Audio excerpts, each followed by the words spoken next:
مجھے پہلے گلے سے لگایا، پھر میرا ماتھا چوما اور پھر کہا کہ بیٹا جی آپ نے آج خواجہ رفیق شہید کی برسی پر وہی تقریر کرنی ہے جو آپ نے 30 سال پہلے ٹاؤن ہال میں کی تھی۔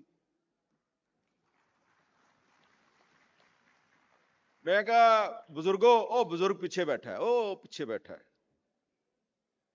میں نے کہا بزرگوں وہ تو بڑی سخت تقریر تھی، اور اس وقت تو آپ کی پارٹی کی حکومت بھی نہیں تھی، آج تو آپ کی پارٹی کی حکومت بھی ہے اور سلمان بھائی وزیر بھی ہے، تو وہ تقریر میں کیسے کروں؟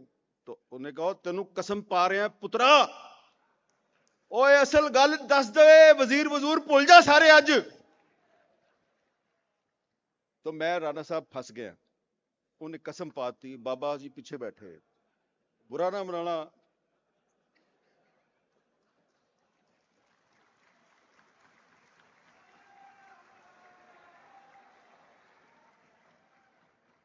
تو جب میں ہال کے اندر آیا، میں بیٹھ گیا سٹیج پہ۔ اب سٹیج پہ میرے ساتھ ایک اور بندہ بھی بیٹھا ہوا ہے، مسئلہ نمبر 2، اور وہ پتہ کون ہے؟ غلام حسین شاہد۔ اور میں نے کہا یار غلام حسین شاہد تم وہی ہو نا 1997 میں تمہیں تمہاری پارٹی نے ٹکٹ دیا ایم پی اے کا، پھر واپس لے لیا، اس کے بعد کبھی تمہیں دوبارہ ٹکٹ ملا؟ انہوں نے کہا نہیں۔ میں کہا بالکل صحیح ہوا ہے تمہارے ساتھ، کیونکہ تم اصلی سیاسی کارکن ہو، اس لیے تمہیں یہ ٹکٹ نہیں دیتے۔ تو کسی اصلی سیاسی کارکن کو بھی ٹکٹ مل جاتی ہے، لیکن زیادہ تر کو نہیں ملتی۔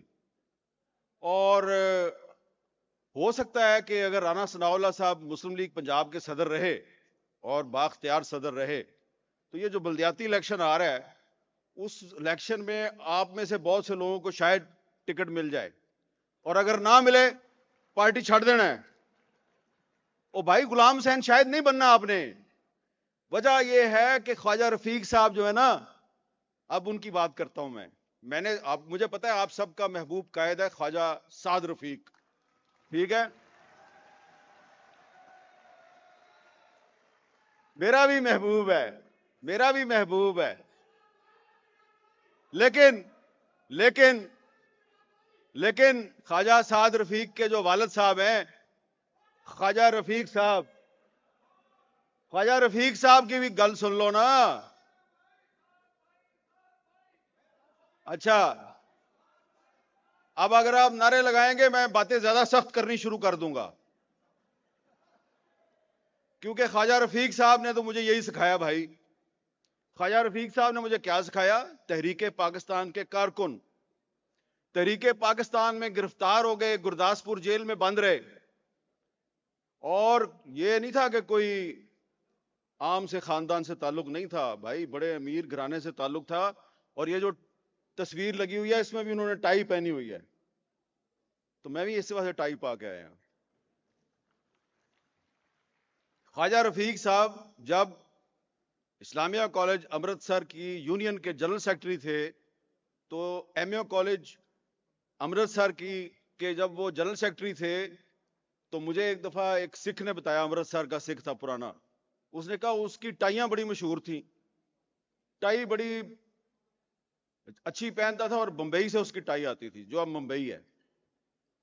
اور پھر وہ جب پاکستان بن گیا تو پاکستان بننے کے بعد جب مسلم لیگ کو جاگیرداروں نے ہائی جیک کر لیا تو سہروردی صاحب جو ہیں انہوں نے علیحدہ پارٹی بنا لی عوامی لیگ۔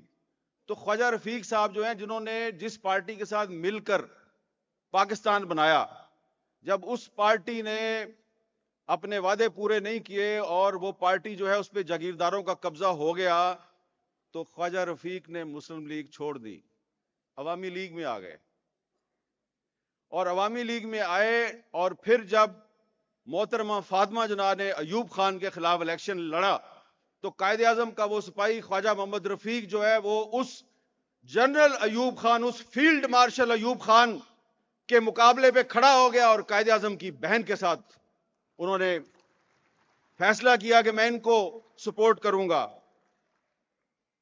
اور جب فیلڈ مارشل کے خلاف کوئی نہیں بولتا تھا تو خواجہ رفیق بولتا تھا۔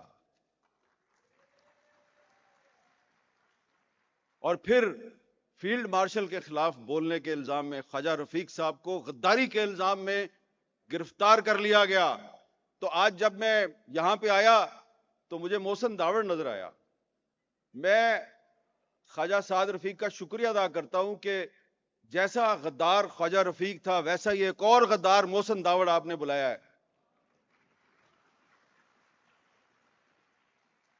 اور بھی کچھ غدار مجھے یہاں نظر آ رہے ہیں, میں ان کے نام نہیں لیتا, لیکن پھر میں آپ کو ہسٹری بتا رہا ہوں خواجہ رفیق کی.